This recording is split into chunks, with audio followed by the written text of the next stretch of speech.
ଆପଣଙ୍କ ଉପରେ କୁଦୃଷ୍ଟି ରହୁଛି, ନଜର ଦୋଷ ରହୁଛି, ସ୍ୱାସ୍ଥ୍ୟ ଖରାପ ରହିଥାଏ, ମନ ଦୁଃଖ ରହିଥାଏ, ଅନେକ କାମ ନଜର ଦୋଷ କାରଣରୁ ହୋଇପାରିନଥାଏ।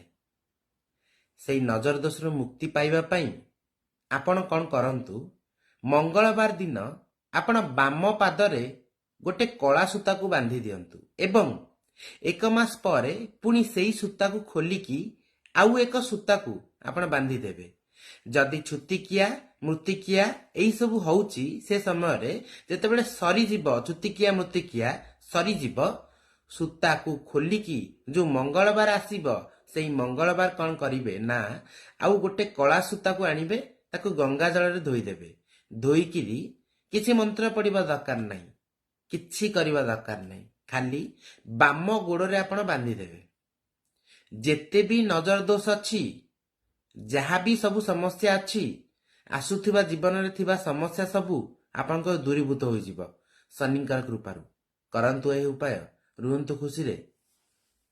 ଜୟ ଜଗନ୍ନାଥ।